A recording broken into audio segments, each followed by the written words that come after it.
Hey, Matt with the Dadless Dad here. Caught me in a different environment. I'm out finishing up my workout for the day. We're getting ready to. But before I do, I wanted to capture something that I've been wrestling and grappling with, and probably will for the rest of my life. And that is the lesson that integrity has a cost. See, I never had a dad in the picture who sat me down and said integrity has that cost. Sure, I've heard people talk about the value of integrity, but I haven't had anyone sit me down and say, integrity is you living to a standard, despite the standard that others choose to live to. That in order for you to be the person you want to see staring back at you when you look in the mirror, you're going to have to make decisions not based off of how you feel, but based off of the person you want to look back and know you've been. Something I'm discovering more and more this year specifically, that the person I truly want to be usually comes at the cost of me being, in this moment, the person I don't want to be. What do I mean? I'm in here right now. I'm in a place where I'm going to do a workout. What do I want to do right now? Right now, I want to go inside, sit on the couch, and relax. I want to say that 16,000 steps is enough for the day, and I don't have any reason to be out here. I can go ahead and call it a day. That's what I want in this moment. But what I really want to be is the person who said, I was tired, I felt weary, but I did the thing that was in alignment with the person I want to look back at and say, I did the right thing even when it didn't feel right. And that's simple. When you add in keeping a standard despite the standard other people are keeping, because a lot of times integrity is you having to subdue the person you feel like letting yourself be. Sometimes I want to be vindictive. Sometimes I want to be destructive. Sometimes I want to put people in their place, and I want to take the intellectual superior route. But sometimes I have to show mercy. Because sometimes the reason the person is doing what they're doing isn't out of ill will or vile nature. It's out of pure and genuine ignorance.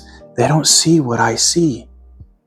And maybe the reason they don't see what I see is because I'm actually bringing in things from my own past, and I'm adding an emphasis that wasn't present in the way they were acting because it's triggering something in me. And I have to be willing to actually bring that to the table, that I might be my own problem. The way that I see might be the thing that needs to change.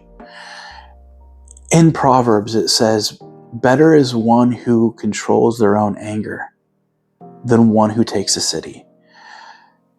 And until this year, I really hadn't understood that. One of the most challenging things we'll ever do is stare down our own will and elect to do things in alignment with the person we want to look back at having been, not the person we feel like being in the moment. That is an incredibly hard lesson. And it's one that I am personally grappling with. I had it today. I had a day where there was a million different reasons why it was like, just make a reckless decision. Do something you'll regret tomorrow, but it'll feel good today. Everybody else takes the shortcut. Why don't you? Everybody else allows themselves to take the edge off. Why don't you? Everybody else acts poorly and then just apologizes on the backside. Why don't you? But part of growing up and maturing is realizing another person's poor behavior doesn't justify me making a poor decision. You know, I've heard it said that withholding forgiveness is like drinking poison and expecting the other person to perish. I would go ahead and add that doing something self-destructive because someone treated you in a way that was unjust, making a bad decision doesn't put you in a better place. And sometimes the hardest thing to do is look in the mirror and go, that wasn't right. That is not okay. And it doesn't change who I will choose to be. I'm going to go ahead and keep the standard of integrity that my heart will look in the mirror and say, it wasn't okay, but I didn't waver in who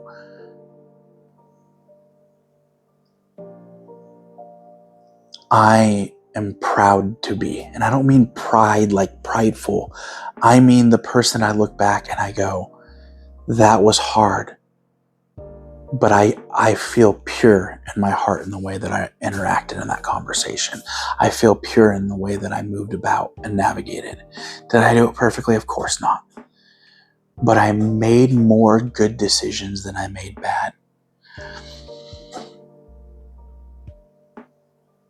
And that's what I'm learning today. And I just wanted to capture it while it was still an emotion, not an intellectual understanding that I had already experienced. I hope you found value in that. There'll be more moments like this because there's a lot of little things that I think this kind of conversation probably works best for. But I hope you found value in that. I just would go ahead and encourage you, if you're working to become a person of integrity, it's okay that it's hard. It's supposed to be. But just like me getting ready to go ahead and do my workout, it's going to be hard for a little bit. But afterwards, I will have the joy of knowing I could have skipped it, but didn't,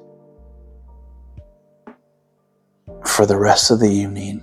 And I'll have the added benefit of knowing tomorrow that I did what I said I was going to do yesterday, and doing what I say I'm going to do tomorrow will be that much easier. Integrity builds strength, just like a muscle. All right. God bless and have a great day. Bye.